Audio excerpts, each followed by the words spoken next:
শেখ হাসিনা সহ ৩ জনের বিরুদ্ধে সাক্ষ্য গ্রহণের খবর জানাতে সরাসরি যুক্ত হচ্ছেন সহকর্মী সাবরিনা মজুমদার। সাবরিনা, ১০ম দিনের সাক্ষ্য গ্রহণের বিস্তারিত জানাবেন। ইশিকা, ১০ম দিনের যে সাক্ষ্য গ্রহণ শেখ হাসিনা এবং সাবেক স্বরাষ্ট্রমন্ত্রী আসাদুজ্জামান খান কামাল এবং সাবেক আইজিপি চৌধুরী আব্দুল আল মামুন, সেটি কিন্তু শুরু হয়ে গিয়েছে। এবং প্রথম সাক্ষ্য গ্রহণে যে অংশ নিয়েছেন তিনি হচ্ছেন সিলেটের একজন ফটো সাংবাদিক মুহিত হোসেন। তিনি আসলে বলছেন যে সিলেটে যখন জুলাই আগস্ট আন্দোলন হয় সেখানে আসলে তিনি কি কি দেখেছেন এবং তিনি আজকে একজন প্রত্যক্ষদর্শী হিসেবে এসেছেন এবং তিনি বলছেন যে ওই সময়কার যে সিচুয়েশনগুলো তৈরি হয়েছিল, ওই সময়কার যে পরিবেশ সৃষ্টি হয়েছিল, ওই সময় পুলিশ কিভাবে আন্দোলন দমনে ছাত্রদের উপর হাবি হয়ে গিয়েছিলেন এবং পুলিশ আন্দোলন দমনে আসলে কি কি করছিলেন সেটি আসলে তিনি বর্ণনা করছেন। এবং আমি যদি একটু বলতে চাই যে এই শেখ হাসিনার সাক্ষ্য গ্রহণে কিন্তু যারা জুলাই যোদ্ধা আছেন, জুলাই শহীদের পরিবাররা আছেন, উপদেষ্টারাও আছেন আমরা জানতে পেরেছি, এবং সেই সাথে রাজসাক্ষী চৌধুরী আব্দুল আল মামুনও কিন্তু আসলে সাক্ষ্য দিবেন। এবং যেটা বলতে চাই যে জুলাই আগস্টের এই যে সাক্ষ্য গ্রহণের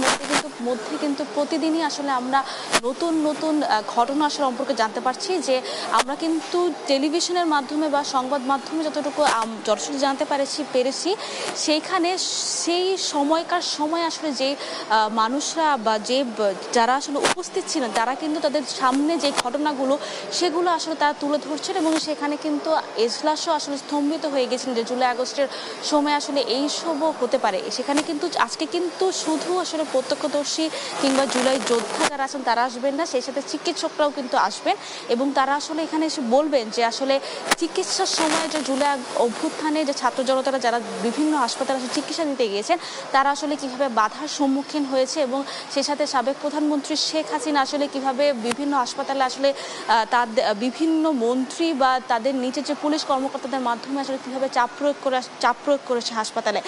ইতোমধ্যে কিন্তু আমরা অনেক চিকিৎসকরাই আসলে এসেছেন 29 জনের মধ্যে এই পর্যন্ত সাক্ষ্য দেওয়ার মধ্যে।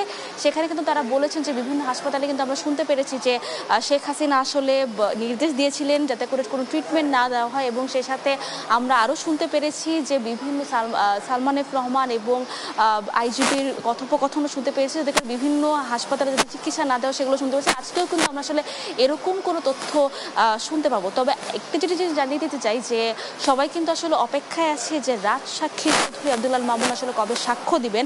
তো আমরা জানতে পেরেছি যে তিনি এই সপ্তাহের মধ্যে আসলে সাক্ষ্য দেওয়ার কথা রয়েছে। তো এখন পর্যন্ত সাক্ষ্য গ্রহণ চলছে, আরও 5 জনের সাক্ষ্য গ্রহণ চলবে। তো যখন সাক্ষ্য দিবেন পরবর্তীতে তখন আমরা আপনাকে আসলে আপনার মাধ্যমে দর্শকদের জানাতে পারবো যে নতুন কি কি ঘটনা আসলে আমরা শুনতে পেরেছি। তো এই ছিল সর্বশেষ খবর আন্তর্জাতিক অপরাধ ট্রাইব্যুনাল থেকে। ইশিকা।